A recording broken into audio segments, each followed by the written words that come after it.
गरीब शोषित सामान्य जनतेचा बनलाय आवाज, सन्मान महाराष्ट्र, नात महाराष्ट्राच, देण मराठीच।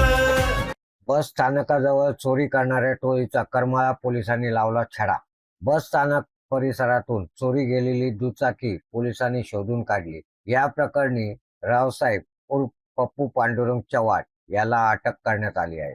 तसेच बसमधून महिलेची पर्स चोरून नेल्याच्या घटनेत पोलिसांनी सोन्याचे दागिने जप्त केले आहेत। यात राणी हार, सोन्याचे मोठे गंठण, चौकर आणि कानातील झुबे असा सुमारे 10,05,000चा मुद्देमाल जप्त करण्यात आला आहे।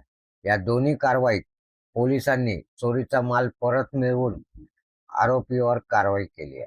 या संपूर्ण कारवाईची माहिती देण्यासाठी करमाळा पोलीस ठाण्याचे वरिष्ठ पोलीस निरीक्षक यांची एक पत्रकार परिषद झाली। काय म्हणाले पत्रकार परिषदेत वरिष्ठ पोलीस निरीक्षक ते आता आपण पाहू। बस स्टँडवर जे आहे ते चोरीची घटना होती, त्या संदर्भात तपास पूर्ण झाला, त्या संदर्भात काय माहिती?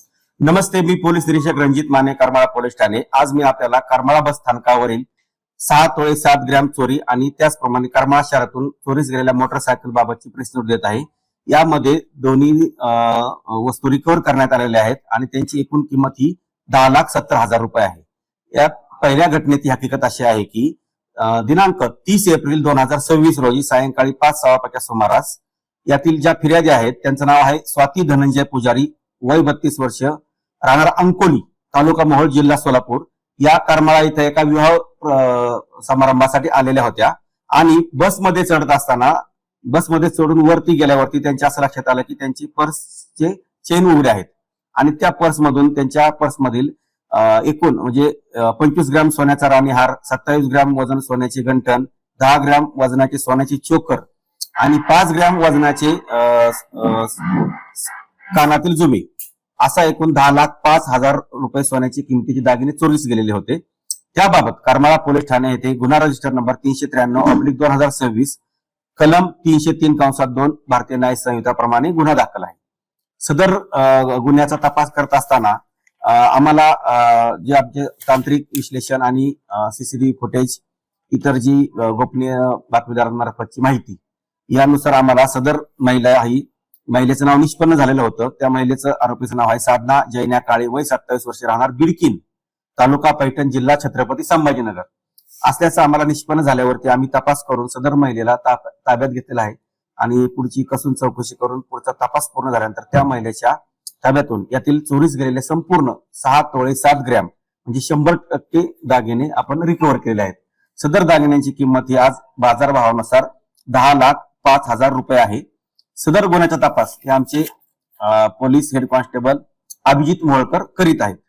त्याचप्रमाणे एक दुसरी घटना झालेली होती। दुसऱ्या घटनेमध्ये दिनांक 4/8/2026 रोजी दुपारी येत्या सुमारास ओंकार सुभाष मारडकर यांची कसाब गल्ली येथे लावलेली हिरो स्प्लेंडर मोटरसायकल ही चोरीस गेलेली होती। सदरच्या चोरीचा तपास आम्ही सदर बाबत पोलीस ठाणे येथे गुन्हा रजिस्टर नंबर 698/2026 भारतीय न्याय संहिता कलम 303(2) प्रमाणे गुन्हा दाखल आहे। सदर बाबतचा देखील आम्ही तपास केला असता सदरची मोटरसायकल ही आरोपी नामे रावसाहेब उर्फ पप्पू पांडुरंग चव्हाण, राहणार सावडी, तालुका करमाळा, जिल्हा सोलापूर यांनी ही सदरची चोरी केल्याचे निष्पन्न झालेलं आहे। सदर आरोपीला ताब्यात घेऊन त्याच्या ताब्यातून आम्ही ही मोटरसायकल रिकव्हर केलेली आहे। त्या दोन्हीची किंमत ही आज बाजारभावानुसार 10,70,000 रुपये आहे आणि सदरचा गुन्ह्याचा तपास हा पोलीस कॉन्स्टेबल हे इसामिया भैरे हे करीत आहेत। तसेच सदरची ही जी कामगिरी आहे की आमचे आदरणीय पोलीस अधीक्षक सर श्री अतुल कुलकर्णी सर, आमचे अप्पर पोलीस अधीक्षक श्री विजय काबाडे सर, उपविभागीय पोलीस अधिकारी श्रीमती अंजना कृष्णा VS मॅडम यांच्या मार्गदर्शनाखाली मी स्वतः पोलीस निरीक्षक रणजित माने, आमचे police head constable Abhijit Moholkar, Vaibhav Thengal, Isamiya Bhaire, Raviraj Gatkul, Arjun Gosavi, Amol Randil, Yogesh Yevale आणि गणेश शिंदे यांनी केलेले आहे।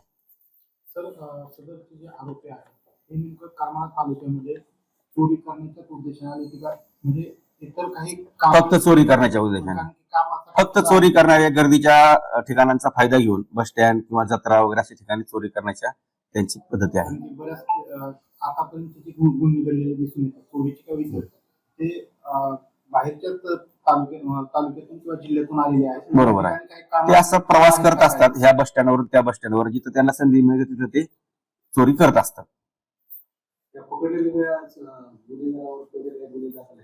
पहिले गुन्हे दाखल आहेत त्याची माहिती छत्रपती संभाजीनगर येथून घेऊन आपण ते देऊयात. नाता जपला इथे मनामनाचं घट्ट सांगत राहतो जन्मजन्मी महाराष्ट्र हे सत्य.